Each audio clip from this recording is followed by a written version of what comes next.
KFI AM 640, more stimulating talk radio. Gina Grad and Randy Wang filling in for Conway and Steckler tonight on the Tim Conway Jr. Show. We have a very, very special guest to speak with who is so gracious and kind enough to let us speak with her. This is somebody who was a former church member of Scientology and formerly the wife of the president of Scientology, who has just had a really, really devastating and hard time lately, and we're so honored to have her talk to us. Karen de la Carriere, thank you so much for speaking with us. Thank you. Now, I guess we should, first of all, I would like to obviously express our condolences. Our deepest condolences. Well, thank you. Such a horrible, horrible story. Now, if you could just give us some of the details on that. You said that your son had been a part of the church, and he was 27 years old, and he had passed away, and you weren't notified?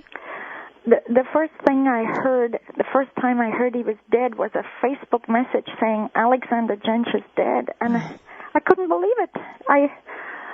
I thought it must be, they've got the names mixed up. It must be his father. His father, the president of Church of Scientology International, is 76 years old. Right. And people don't go to bed at 27 years old and wake up dead.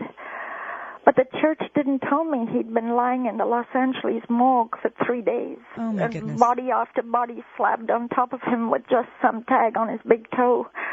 The Church of Scientology and it's a black and white thing. It's them versus us. And them is the wog world. Someone who's not a Scientologist is a wog. It's sort of derogatory. It means you're not enlightened. You're not a superior elite being. You're not a Scientologist. You're a wog. Well, and now, yes. In the wog world, there's good and bad. And this is why I think Katie ran with Suri, because you are indoctrinated very early on that there are bad antisocial personalities called suppressive persons. And when I came out 2 years ago whistleblowing and posting on the blogs and talking to media, I was declared a suppressive person. You were declared one. A suppressive person.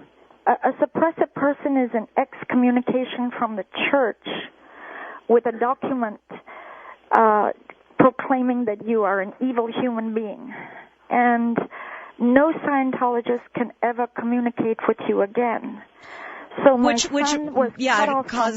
causes a huge problem when you still have family in the Church of Scientology. Yeah, is this why your son had to disconnect from you? Yes, absolutely. And what happened with that? He called me on the phone.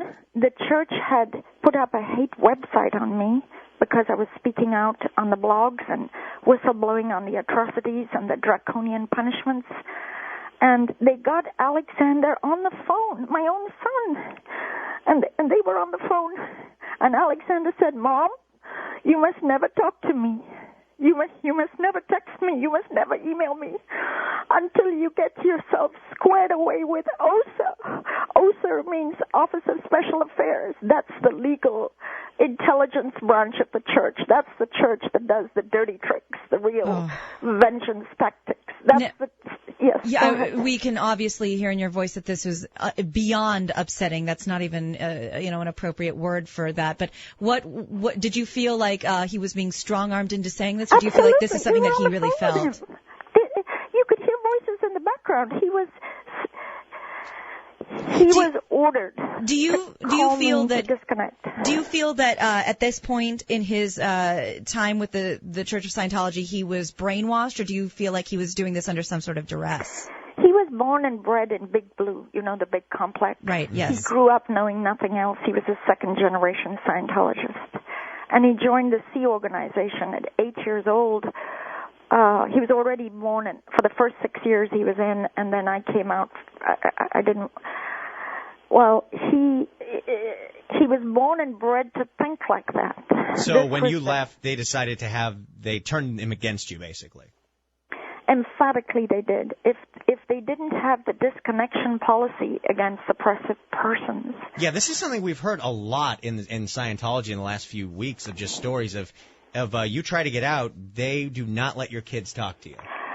Not only that, in the culture, they ask kids to rat on their own parents. Kids are expected to write knowledge reports. If their own parents give something negative or say they didn't like something, the children of Scientologists report their own parents in. It's like a KGB where everybody reports on everybody else. I was just going to say, from the way you're describing it, it sounds like something from Nazi Germany. It sounds like something from, something that extreme. This sounds way scarier than anything I've ever imagined. I posted on the web. I said, "Do we live in the medieval ages? Yeah. Is this culture just permitted? Because this is a church with a carrot and a stick." And the stick is, if you don't toe the line, and if you dare speak out to media, and if you dare give the darker side of the church on the internet, we will destroy you. That is the bottom line. For example, Scientologists kind of mingle with other Scientologists, and if a Scientologist has a business, let's say he has a copy print shop, usually who he would hire is Scientologists.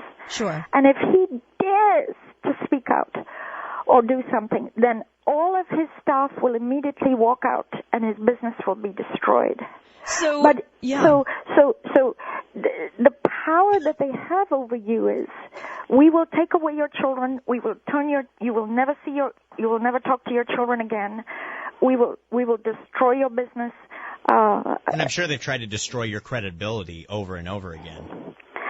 Well, you know what? When they try to do that, I know just how effective I'm being. Right, sure. And I don't curl in a ball and weep and bemoan that they say this, because I used to work for Office of Special Affairs for 5.5 years. Well, I was the other side of the coin. This is so unbelievable and compelling, and the way you say it, when you say, they will destroy your business, they'll try to ruin your life. It makes me wonder why anyone would get involved in this religion in the first place. And if you wouldn't mind holding on with us to the other side of this break, so you can tell us how you got involved in it in the first place, and being part of this specific office that it seems to be so dangerous, we would really love to continue speaking with you. Sure thing.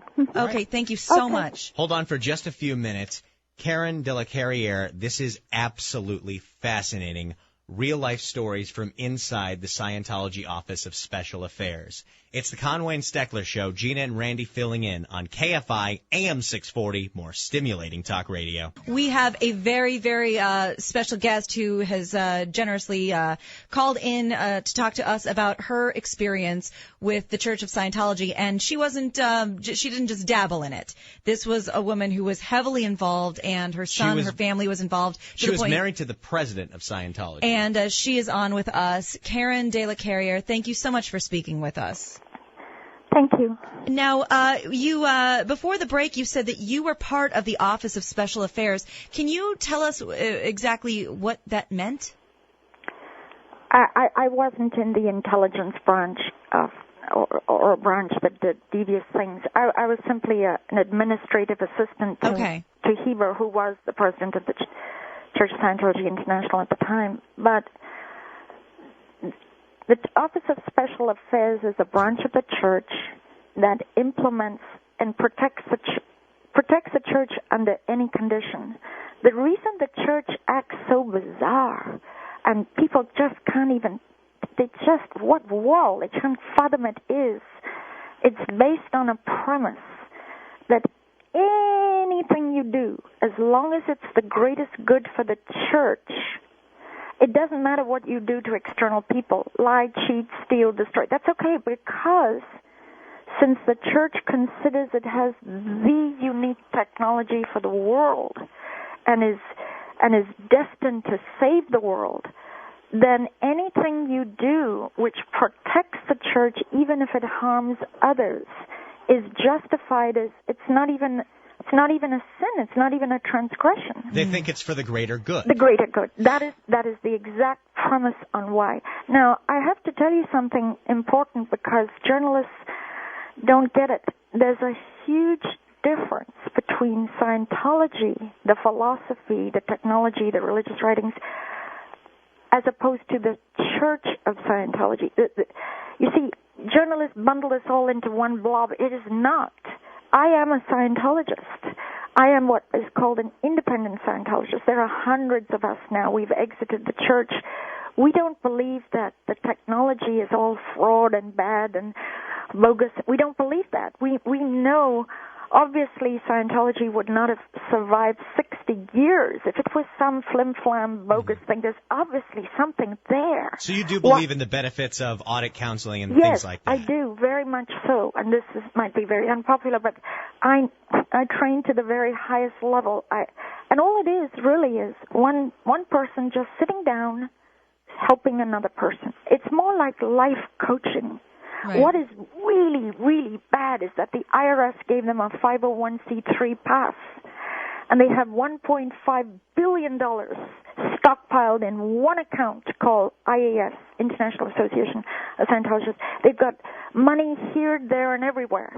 Well, let me tell you something, Gina and Randy. If you hired 5,000 people to work 80 hours a week like they do in the Sea Organization, and you paid them $20 a week, and you didn't pay one thin dime to the IRS, you too could stock up $1.5 billion. Absolutely. In one account. Absolutely. Karen, I have a question that I often think of when I think of any, it's just something that crosses my mind for whatever reason when I think of anyone who's very high ranking in any religion. Do you believe that the people who are at the very, very top of this ladder believe in the principles of Scientology, or do they become so jaded that at this point the people underneath them might believe it, but at this point they're too jaded to believe it? It's really, they're motivated by something else, whether it's money or power or something else. Well, Scientology is very hierarchical. It's structured. It's like an Army, Navy where you go up to, ranks, the different ranks, and then the Pentagon and all that. And the leader of Scientology, David Miscavige, is psychotic. He has lost it. He even has people salute his dog and call his dog sir. You will be disciplined if you don't salute his dog. If his dog barks in his presence at you, you must have some crimes. He says his dog is a ethics detector, and his dog can tell if you have hidden withholds that you're not giving up. This is the leader of the Church of Scientology. This is a man who, if you look at the wrong way, can send you to a gulag for the next 7 years of your life. Wait, the Scientology has a gulag? And what do you? Yes, very much so. Yeah, there's been these countless articles about the whole. And yes, that's where Heber has been in lockdown, my ex-husband, the president. We have a report here saying he hasn't been seen in public since 2004. Well, they trotted him out to do a little quick funeral for Alexander, my son, yesterday. And you weren't invited to that funeral? No. To your own son's funeral? Somebody called and said, could I be invited to my son's funeral? And they, this just shows you they said, Karen de la Carriere is barred from the funeral as she has chose to opt out from this sector of the universe. Can you believe a statement like that? That is an insane thing to say to a grieving mother. They don't understand modern culture. They live in a fortress, in a bubble. Now, let me ask you. We did speak for a moment of the whole. What do you have any knowledge of what that actually is? Yes, the whole has been reported for years, and the church has never sued for libel. A good book, you've had him on KFI. Mark Headley wrote a book called Blown for Good, and 5 years ago, this book, and he described the whole. The church has never tried to deny it. The whole is 2 double-wide trailers where the top managers of the church who go into displeasure of David Miscavige, they're thrown in there, and it is one flew over the cuckoo's nest. Oh my God. They scream at each other. They they throw water at each other. They punch each other. They do seances. This is a lunatic asylum thing, and it is very, very deadly and people live there for years. They're not allowed to go home to sleep. They had to sleep under their desks. You should have a couple of guests I can recommend after the show who actually were in the hole and endured and lived in the hole to verify and corroborate what I'm saying. Oh my goodness! In the heat, this structure is near Hemet, and in the heat of the California desert, when when it hit 102, 105, David Miscavige had the air conditioning switched off. So they were there in that kind of heat in the hole. Now, the hole is not a quick 3-month thing. Debbie Cook, if you just YouTube Debbie Cook YouTube, she described the hole in a Texas courthouse, and people got electrified. I mean, just electrified. She had to stand in a dustbin, with a banner on her chest saying, "I am Lesbo," and people threw water over her head for 12 hours. Now, how is this? This is on video. This is in a court of law. This isn't me saying it. This is me quoting a YouTube video. We're going to have to put that YouTube video at KFIAM640.com in the Tim Conway Jr. section. And here's where things get really confusing to me. This seems like torture. This seems like something that the police could get involved in. Why does nobody get involved in that kind of thing? They're violating basic human rights here. Riverside Sheriff has had countless reports. 300 people have been to the FBI. The FBI get all excited. They go, "Oh, this is assault and back." The lower level fish love the reports. And then it all gets shut down from way high up. And that's a story for another day. I can tell you exactly why it all gets shut down. But there are two things, let me tell you really fast. Most law enforcement back off when it's a religion, because they can say, "You're interfering with the First Amendment. This is religious discipline." Right. And the other thing is, they know only too well that there's $1 billion in this account and $1 billion in another account. And when a poor little district attorney has to take on a dream team of 20 lawyers flying in from New York who are absolute thugs at what they do, they get disheartened. How much can you allocate to take on the Church of Scientology?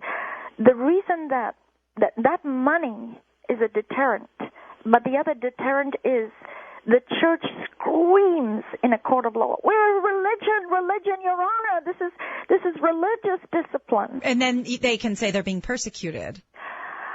Well, what they do with the beatings is at Int-Base, where the hole is, Marty Rathburn, Mike Rinder, they reported they were second in command, third in command. They reported there's a beating every day. Beating, punching, assaulting. Anderson Cooper did a whole series for a whole week called Scientology, A Culture of Violence. Yes. And you know, the big tough guns were on they were there when the beatings were occurring. This is eyewitness. Yeah, Karen, first of all, we just cannot thank you so much for speaking with us, and we do have to go, but I do have one quick question. With all of this information and, you saying how dangerous this group can be, what gives you the strength to speak out against it? It's conscience. There comes a time where you can't not speak out, because you're perpetuating it by not speaking out and not letting the media know and not letting law enforcement know. Then you are condoning some serious offenses against your own fellow man. Wow. Well, we cannot thank you enough for being on with us. And again, our deepest sympathies to you and your family. And our deepest condolences to you, Karen. We cannot Thank you, Randy. believe what you're going Thank through. Thank you very much. Thank you so much for speaking with us. Now. Good night. Bye-bye. Karen, my goodness. She has just informed the entire audience of things that I find truly shocking. They're horrifying, and this is all coming from Karen and her anecdotal experience. But my goodness, this is compelling to say the least. This is some eye-opening stuff right here. We'll come back with the news bender on the Conway and Steckler Show. Gene and Randy filling in on KFI AM 640. More stimulating talk radio.